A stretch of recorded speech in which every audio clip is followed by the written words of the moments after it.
डायनासोरों ने हमारी धरती पर करीब 160 मिलियन सालों तक राज किया।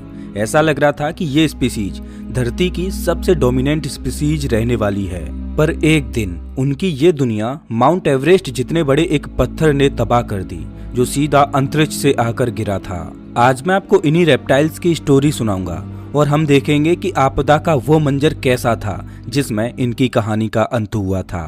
करीब 66 मिलियन साल पहले की बात है। क्रिटेशियस पीरियड का अभी अभी अंत हुआ था, जो कि मीसोजोइक एरा की कैटेगरी में आता है। पेंजिया सुपर कॉन्टिनेंट के पार्ट्स एक दूसरे से अलग अलग होकर इधर उधर बिखरने लगे थे। पेंजिया बहुत बड़ा सुपर कॉन्टिनेंट था, जिसके टुकड़ों से आज बहुत सारे देशों का जन्म हुआ है। उस वक्त में जब ये कॉन्टिनेंट बिखरकर अलग होने लगा, तो ये ऑलमोस्ट आज के वर्ल्ड की जैसी शक्ल लेने लगा। क्रिटेशियस पीरियड के अंत तक साउथ और नॉर्थ अमेरिका एक दूसरे से अलग हो गए थे। उस वक्त जिस शेप में ऑस्ट्रेलिया, ग्रीनलैंड और अफ्रीका थे, उसी शेप में वो आज भी देखने को मिलते हैं। बिल्कुल उसी वक्त में यूरोप और एशिया के आउटलाइंस बनना शुरू हुए थे। साइबेरिया, मंगोलिया और एंडेस के माउंटेन रेंजेज धीरे धीरे उभर कर बाहर निकल रहे थे। क्रिटेशियस पीरियड करीब 79 मिलियन सालों तक चला था। इसके साथ ही ये मीसोजोइक एरा का सबसे बड़ा पीरियड था। हमारी धरती का क्लाइमेट इन 79 मिलियन सालों में कई बार बदला था और इस पीरियड के अंत तक यही क्लाइमेट काफी ज्यादा ठंडा था। पृथ्वी के दोनों पोल्स पर आइस कैप्स बनने लगे थे और सर्दियों का मौसम और ज्यादा घातक हो गया था। बहुत सी जगहों पर टेम्परेचर -10 डिग्री सेल्सियस के नीचे पहुंच गया था।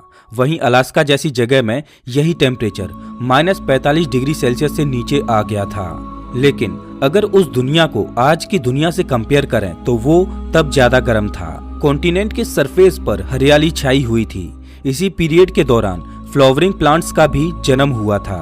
कॉनिफर्स, गिनको और ऐसे ही दूसरे पेड़ जो पिछले एरा में बने थे, उन्होंने घने जंगलों को जन्म दे दिया था। इन पेड़ों द्वारा जो मिट्टी बन रही थी वो सॉइल को और ज्यादा फर्टिलाइज बना रही थी, यानी कि दूसरे प्लांट्स के लिए यहाँ पैदा होना बेहद ही आसान हो गया था। जैसे जैसे फ्लावरिंग प्लांट्स की आबादी बढ़ती गई, उस वक्त में मौजूद इंसेक्ट्स भी इवॉल्व होते गए। बटरफ्लाइज और बीज ने उड़ना शुरू कर दिया था और वे फ्लावर्स में मौजूद पोलेंस को यहाँ से वहाँ ले जाने का काम करने लगे थे। बीज वाले फ्रूट्स इन्हीं पोलेंस की मदद से अलग अलग जगहों पर पैदा होते हैं और इन्हें यहाँ वहाँ ले जाने का काम इन बटरफ्लाइज और बीज का ही होता है। इंसेक्ट्स की आबादी बढ़ने से पक्षियों को भी फायदा होने लगा था, क्योंकि उनके लिए भारी मात्रा में खाना मौजूद होने लगा था। इसी इन्वायरमेंट ने बहुत से हर्बीवोरस डायनासोरों को इवॉल्व करने का मौका दिया। उस वक्त में पृथ्वी की कंडीशन इतनी अच्छी थी कि बहुत से कार्निवोरस, अनगुलेट्स, इंसेक्टिवोरस और प्रिमेट्स की पॉपुलेशन तेजी से बढ़ने लगी थी। सच कहूँ तो उस वक्त में ये जीव आज के बहुत से जानवरों के मुकाबले काफी छोटे हुआ करते थे। तब ज्यादातर मूसक और छोटे मैमल्स को ही देखा जा सकता था। हमें इस बात की जानकारी तब हुई जब खोजकर्ताओं को 20 सेंटीमीटर का एक फॉसिलाइज्ड एनिमल मिला।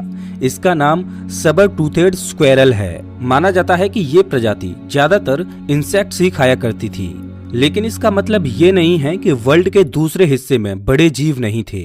मेडागास्कर में हमें एक बड़े जीव का फॉसिल मिला था, जो कि एक हर्बीवोरस मैमल था।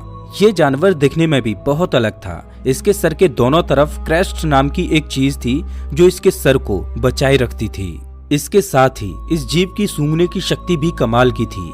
इस प्रजाति के जानवरों को मरमोट कहा जाता है, जो रेडेंट्स की कैटेगरी में ही आते हैं। लेकिन इनमें ही अगर असली जाइंट मैमल्स की बात करें तो रेपेनोमेम्स क्रिटेशियस पीरियड में काफी बड़े थे। इनकी बॉडी 1 मीटर तक लंबी थी और वजन 2 से 14 किलोग्राम तक पहुंच जाता था। आपकी इमेजिनेशन के लिए बता दूं कि ये जानवर आज के मॉडर्न वर्ल्ड में पाया जाने वाला तस्मेनियन डेविल्स जैसा दिखाई देता है। ये जानवर ऐसा प्रीडेटर था जो अभी अभी पैदा हुए डायनासोरों को भी खाता था, लेकिन इसके बावजूद भी डायनासोर्स इवोल्यूशन की सीढ़ी पर सबसे टॉप पर पहुंच गए। मीसोजोइक एरा की फूड चेन में वही सबसे ऊपर थे। बहुत सारे डायनासोरों की प्रजातियां कॉन्टिनेंट्स के हर भाग में मौजूद थीं और वो भी अलग अलग शेप और साइज में। इनमें सबसे छोटी प्रजाति का नाम था ओकुलुडेंटेविस खोंगुरेई। इस मिनी रेप्टाइल का सर केवल 14 मिलीमीटर्स बड़ा था। दुर्भाग्यवश वैज्ञानिकों को इस जीव के शरीर का बाकी हिस्सा नहीं मिला है। लेकिन इसके सर के साइज को देखते हुए ये अनुमान लगाया जा सकता है कि ये आज के जमाने की हमिंग बर्ड जितना बड़ा था। बहुत से रिकॉर्ड्स के मुताबिक एलेमोसोरस नाम का डायनासोर सबसे बड़ा डायनासोर था। ये जानवर 29 मीटर लंबा था और इसका वजन 38 टन तक था। केवल इसकी पूंछ की बात करें तो ये 12 मीटर तक लंबी थी। अब हम उस दौर में पहुंच जाते हैं जब एस्ट्रॉयड इन जानवरों पर गिरने वाला था। एस्ट्रॉयड इम्पैक्ट के करीब 5 घंटे पहले सभी जानवर, चाहे वो जवान हो या बूढ़े, अपने नॉर्मल जीवन को उसी नॉर्मल रूटीन के साथ जी रहे थे। 50 एलेमोसोरस का एक ग्रुप युकेटन पेनिनसुला में मजे से खाना खा रहा था। अगर अभी तक आपने अंदाजा नहीं लगाया है तो मैं आपको बता दूं कि ये प्रजाति पूरी तरह से हर्बीवोरस प्रजाति थी, जिसे हर दिन 1 टन तक का वेजिटेशन खाना पड़ता था। सिर्फ कुछ ही दिनों में ये जानवर एक बड़े जंगल के सारे पत्ते खा सकते थे। अब एक बार हम मंगोलिया और चाइना के टेरिटरी में आते हैं, जहां पर टर्बोसोरस नाम का एक बड़ा जीव रहा करता था। ये प्रजाति 14 मीटर लंबी हुआ करती थी और प्रेडेटर्स की लिस्ट में ये सबसे बड़ी प्रजातियों में से एक हुआ करती थी। ये जानवर ज्यादातर पानी के किनारे शिकार किया करते थे, जहां पर छोटे जीव अक्सर पानी पीने आते थे। किसी भी दूसरे टर्बोसोरस की तरह ये प्रजाति भी 2 पैरों पर चलती थी। इसके हाथ बाकी बॉडी के कंपैरिजन में काफी छोटे हुआ करते थे, लेकिन इसके बावजूद भी ये अपने हाथों से अपने शिकार को पकड़ सकते थे या फिर पानी के अंदर मछलियों को पकड़ सकते थे। लेकिन इसका सबसे बड़ा हथियार था करीब 70 नुकीले और बड़े बड़े दांत। इन दांतों की लंबाई 85 मिलीमीटर तक होती थी। अब चाइना से हटकर नॉर्थ अमेरिका की तरफ आ जाते हैं, जहां पर पेचिसेफेलोसोरस नाम के डायनासोर रहा करते थे। ये 4.5 मीटर लंबे डायनासोर करीब 450 किलोग्राम तक के हुआ करते थे। और तो और दिखने में भी ये बेहद खतरनाक और यूनिक लगते थे। इसका स्कल करीब 25 सेंटीमीटर मोटी हड्डी डोम से ढका हुआ था, जिसकी मदद से ये अपने प्रेडेटर्स पर हमला कर सकता था। इसके साथ ही इसके सर पर स्पाइक्स भी हुआ करते थे, जो इसे बेहद ही घातक बना देते थे। ये डायनासोर्स हर्बीवोरस थे और अपने छोटे और नुकीले दांतों से पत्तों और फलों को चबाया करते थे। लेकिन खोजकर्ताओं के एक स्टडी के मुताबिक इस जानवर ने अपनी डाइट में मीट को भी शामिल करके रखा हुआ था। इसके मेन शिकार एम्फीपेन्स, बिना शेल के एनिमल्स और छोटे मैमल्स हुआ करते थे। इसके अलावा ये अभी अभी पैदा हुए डायनासोरों को भी खाता था। इन डायनासोरों को समुद्र के पास रहना पसंद था, जहां पर बहुत से न्यूट्रिशियस बीज मौजूद थे। इसके अलावा पानी में वो बड़े बड़े मोलुस्क और लिजार्ड्स को भी खा सकते थे। वहीं अब आ जाते हैं वेस्टर्न नॉर्थ अमेरिका में, जहां पर एंकिलोसोरस की प्रजाति मजे से जंगल के अंदर अपना खाना चबा रही थी। ये रेप्टाइल बेहद ही एक्जोटिक दिखता था। इसका साइज एक राइनोसोरस या फिर एक बड़े एलिफेंट जितना बड़ा हुआ करता था। इस जानवर की पूरी बॉडी एक बोन आर्मर से ढकी हुई थी और इसकी पूंछ पर बिल्कुल एक गड्ढा जैसी चीज थी, जिसकी मदद से ये अपनी रक्षा करता था। इतना खतरनाक दिखने के बाद भी ये जानवर काफी सीधा साधा हुआ करता था। ये एक हर्बीवोरस जानवर था जो शांति से पूरे दिन घास चबाया करता था। अपनी खतरनाक पूंछ की मदद से वो दूसरे प्रेडेटर्स से अपनी जान बचाता था। नॉर्थ अमेरिका में केवल शांत स्वभाव के हर्बीवोरस जानवर ही नहीं पाए जाते थे। यहाँ पर बेहद ही खतरनाक मीट खाने वाले रेप्टाइल्स भी घूमा करते थे। जिस जगह पर एस्ट्रॉयड गिरने वाला था उसके कई 100 किलोमीटर दूर कार्नोटोरस और टीरेक्स जैसे प्रेडेटर्स रहा करते थे। कार्नोटोरस 50 किलोमीटर प्रति घंटे की रफ्तार से भाग सकते थे और ये अपने किसी भी शिकारी से आराम से बच सकते थे। वहीं टीरेक्स 40 किलोमीटर प्रति घंटे की रफ्तार से भागते थे। टीरेक्स के पास दूसरे किसी भी जानवर के मुकाबले अविश्वसनीय सूंघने की शक्ति थी और अगर इसकी नजर की बात करें तो वो आज के जमाने के बाज से भी ज्यादा तेज थी। टीरेक्स की नजर बाइनोकुलर हुआ करती थी। ये अपनी आंखों की मदद से अलग अलग डायरेक्शंस में देख सकता था। दोनों आंखों से आई हुई इंफॉर्मेशन को ये कंबाइंड करके एक सिंगल इमेज में कन्वर्ट कर देता था। इस टेक्निक से उसे एग्जैक्टली पता चल जाता था कि उसका शिकार कितनी दूर है।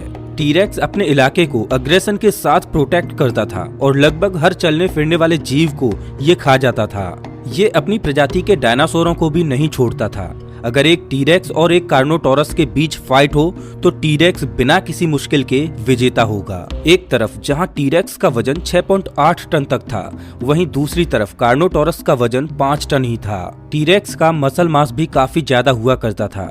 कार्नोटोरस के सर पर हॉर्न जैसे 2 आकार थे, लेकिन उसके बावजूद भी ये टीरेक्स के सामने टिक नहीं सकता था। इनके बीच बिल्कुल एक शेर और चीते की तरह रिलेशन था। खोजकर्ता अनुमान लगाते हैं कि टीरेक्स को हर दिन करीब 100 किलो मांस खाने की जरूरत थी। ये सभी डायनासोर रोज की तरह अपने जीवन को जी रहे थे। उनके लिए ये दिन बिल्कुल किसी आम दिन की तरह था। उन्हें नहीं पता था कि 10 मिनट के अंदर एक बड़ा एस्ट्रॉयड स्पेस से सीधा धरती पर गिरेगा और उनकी 75% आबादी को खत्म कर देगा।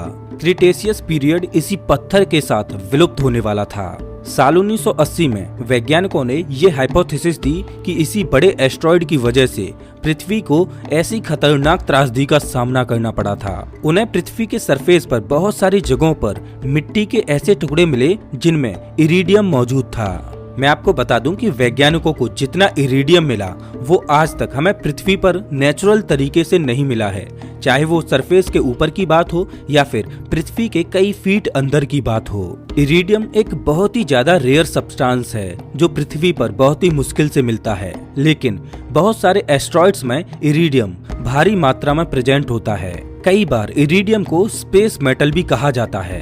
वैज्ञानिकों ने अपनी इसी खोज से अनुमान लगाया कि एक बड़े एस्ट्रॉयड ने इतने सारे इरिडियम को धरती पर लाया। इस डिस्कवरी के केवल 10 साल बाद ही वैज्ञानिकों के एक ग्रुप ने उस एग्जैक्ट जगह को खोज लिया जहां पर एस्ट्रॉयड गिरा था। करीब 180 किलोमीटर चौड़ा गड्ढा हमें युकेटन पेनिनसुला में मिला था। जब इस गड्ढे की एज का पता लगाया गया तब पता चला कि ये बिल्कुल डायनासोरों के समय से मैच कर रहा था और यहाँ पर भी भारी मात्रा में इरिडियम के सैंपल्स मिले। और आप जैसे जैसे इस क्रेटर से दूर जाते हैं हमें और ज्यादा कम मेटल मिलने लगता है। हाल ही में न्यू जर्सी में करीब 25,000 एनिमल फॉसिल्स मिले हैं और ये क्रिएचर्स क्रिटेशियस पीरियड के उसी आखिरी दिन मरे थे। ये एक छोटा सा एग्जाम्पल है जिसमें वैज्ञानिकों को मास एक्सटिंक्शन के होने का सबूत मिला है। अब हम उस आखिरी दिन में आ जाते हैं जब वो एस्ट्रॉयड धरती से टकराया था। एक 10 किलोमीटर का रॉक पृथ्वी के एटमॉस्फेयर में घुस चुका था। इसका वजन कई ट्रिलियन टन था और ग्रेविटी उस पत्थर पर और ज्यादा जोर दे रही थी। इस वजह से उस ऑब्जेक्ट की स्पीड ऑलमोस्ट 20 किलोमीटर प्रति सेकंड की हो गई। पृथ्वी के एटमॉस्फेयर से टकराने पर इस पत्थर पर भारी फ्रिक्शन पड़ने लगा और इसका टेम्परेचर कई हजार डिग्री सेल्सियस तक पहुंच गया। उस वक्त में केवल कुछ मिनटों के लिए ये ऑब्जेक्ट आसमान में सूरज से भी ज्यादा ब्राइट दिख रहा था। ये रोशनी इतनी ज्यादा तेज थी कि मुझे पूरा यकीन है कि उस वक्त में डायनासोरों ने अपना सर उठाकर इस बड़े एस्ट्रॉयड को जरूर देखा होगा, लेकिन उस लाइट की तरफ देखना बहुत ही मुश्किल हो रहा था। धीरे धीरे इसी लाइट ने डायनासोरों की स्किन को जलाना शुरू कर दिया था। यहाँ वहाँ पर मौजूद पेड़ और पौधों में अचानक से आग लगने लगी। तभी अचानक कुछ सेकंड्स के लिए सब कुछ रुक गया।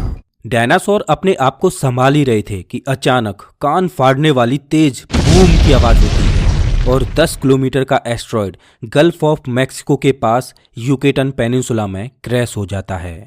इस एस्ट्रॉयड के टकराने से जितनी एनर्जी रिलीज हुई थी वो करीब 10 बिलियन हिरोशिमा और नागासाकी बॉम्ब्स के बराबर थी। सिर्फ कुछ ही सेकंड्स में एस्ट्रॉयड धरती को चीरकर करीब 20 किलोमीटर अंदर पृथ्वी की क्रस्ट में घुस गया। पृथ्वी बिल्कुल किसी मंदिर के घंटे की तरह बज उठी। इसके इम्पैक्ट की शक्ति और उसके साथ पैदा होने वाले साउंड वेव को आपको अंदाजा देने के लिए हाल ही में हुए क्रेकाटोआ वोल्केनिक एक्सप्लोजन की बात करते हैं। जब ये वोल्केनो फटा था तब करीब 70 किलोमीटर दूर मौजूद लोगों के कान के पर्दे फट गए थे। डायनासोरों को खत्म करने वाले एस्ट्रॉयड का इम्पैक्ट इससे मिलियन टाइम्स ज्यादा ताकतवर था। इन सभी चीजों के साथ जब इम्पैक्ट हुआ तब चारों तरफ शॉक वेव उत्पन्न होने लगे। ये साउंड की स्पीड से भी ज्यादा तेजी से फैल रहे थे। ये शॉक वेव इतनी शक्तिशाली थी कि इसकी वजह से डायनासोरों की चमड़ी निकलने लगी थी और बड़े बड़े डायनासोरों को ये हवा में दूर दूर तक उछाल कर फेंक रही थी। डायनासोरों के दृष्टिकोण से देखें तो उनकी मौत बहुत जल्दी हो गई थी। एक तेज रोशनी आई और अगले ही सेकंड उनका खात्मा हो गया। कम से कम उन डायनासोरों को तो कुछ भी नहीं पता चला जो क्रेटर के आसपास रहते थे। एस्ट्रॉयड के इम्पैक्ट से इतनी हीट निकली कि जानवरों की हड्डियां तक राख बन गईं। वैज्ञानिकों की माने तो जब एस्ट्रॉयड धरती से टकराया तब पृथ्वी में मौजूद करीब 15 ट्रिलियन टन पत्थरों के टुकड़े हवा में उड़कर यहाँ वहाँ बिखर गए। इनमें से बहुत से पत्थरों के टुकड़े तो इतने ऊपर चले गए कि सीधे स्पेस में ही पहुँच गए।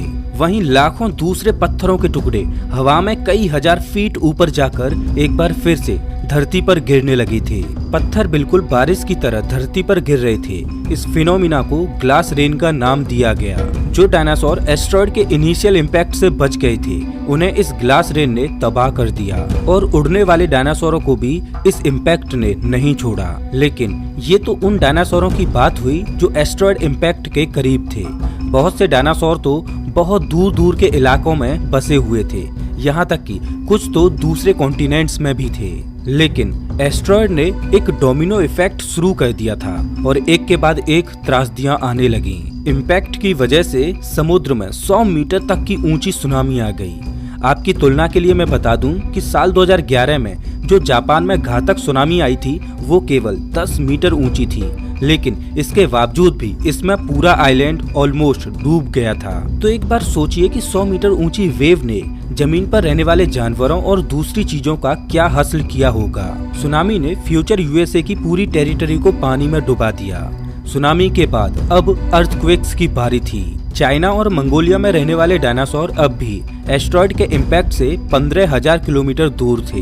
दुनिया के दूसरे हिस्से में हुई इस तबाही के बारे में उन्हें कोई भी अंदाजा नहीं था, लेकिन उन्हें नहीं पता था कि ये महाप्रलय धीरे धीरे उनकी तरफ भी बढ़ रही थी। एस्टेरॉयड के इम्पैक्ट ने एक साथ बहुत से भूकंपों को ट्रिगर कर दिया, जिनकी मेजरमेंट करीब 11.2 रेक्टर स्केल की थी। इस भूकंप से जो झटके महसूस किए गए वो आज तक के मॉडर्न अर्थक्वेक से 50 गुना ज्यादा ताकतवर थे। साल 1960 का सबसे पावरफुल अर्थक्वेक भी 9.5 रेक्टर स्केल का था। पृथ्वी के इस कंपन से इसके सरफेस पर जितने भी ज्वालामुखी थे वो सब सक्रिय हो गए। वोल्केनो के फटने से करीब 70 बिलियन टन का मलबा जैसे पत्थर, राख और कार्बन मोनोऑक्साइड हवा में उड़ने लगे, जिसके बाद वो उतनी ही तेजी से वापस धरती पर गिरने लगे और इस वजह से टेम्परेचर कई गुना बढ़ गया, जिससे सभी जंगलों में आग लग गई। धरती के चारों ओर बड़े बड़े धूल के बादल घिर रहे थे, जो उसके रास्ते में आने वाली सभी चीजों को जलाकर राख कर रहे थे। धूल की वजह से पृथ्वी का टेम्परेचर करीब 150 डिग्री सेल्सियस तक पहुंच गया और एस्टेरॉयड इम्पैक्ट के केवल 1.5 घंटे बाद ही पृथ्वी की लगभग सभी प्रजातियां खत्म हो गईं। बहुत से डायनासोर गुफाओं में जाकर बच गए थे, लेकिन ये गुफा भी उन्हें ज्यादा देर तक बचा नहीं पाई। धीरे धीरे अचानक से बढ़ा हुआ टेम्परेचर कम होने लगा और पृथ्वी पर एसिड रेन आने लगी। इम्पैक्ट की वजह से कई बिलियन टन के सल्फर कंपाउंड्स बादलों में पहुंच गए थे और अब सल्फ्यूरिक एसिड बनकर फिर से वो नीचे गिर रहे थे। इस बारिश ने मिट्टी और पानी को जहर बना दिया। ज्वालामुखियों के फटने की वजह से पृथ्वी के चारों ओर धूल और राख के बादल फैल गए, जिससे सूर्य की लाइट पृथ्वी तक नहीं पहुंच पा रही थी। दिन के वक्त भी रात जैसा घना अंधेरा था। टेम्परेचर अचानक से ही 28 डिग्री सेल्सियस तक नीचे गिर गया और इम्पैक्ट विंटर की शुरुआत हो गई। जिन डायनासोरों की किस्मत अच्छी थी और जो इन सभी चीजों से बच गए थे, उनके लिए धरती पूरी तरह से बदल गई थी। अब धरती अंधेरी, ठंडी और पूरी तरह से सुनसान हो गई थी। डायनासोरों के लिए पृथ्वी पर बिल्कुल भी खाना नहीं बचा था। हजारों जानवरों की तो भूख से ही मौत हो गई। माना जाता है कि कहीं दूर के इलाके में डायनासोरों के अंडे जमीन के अंदर गड़कर बच गए थे, लेकिन जब उनमें से बच्चे निकले तो उनके लिए इंतजार कर रही थी सुनसान और ठंडी दुनिया। ये आखिरी डायनासोर रहे होंगे जो पृथ्वी पर जिंदा थे और जिनकी बुरी तरह से अंत में मौत हो गई थी। डायनासोरों का राज ऑफिशियली खत्म हो गया था। इसके बाद सीनोजोइक एरा शुरू हुआ। कई 100 सालों के बाद धूल के बादल पृथ्वी के एटमॉस्फेयर से हटने लगे और सूर्य की रोशनी फाइनली सरफेस पर गिरने लगी। प्रकृति एक बार फिर से जिंदा होने लगी। पहले हॉर्सटेल और फर्न्स के पौधे पैदा हुए, जिसके बाद घास भी धीरे धीरे उगने लगी।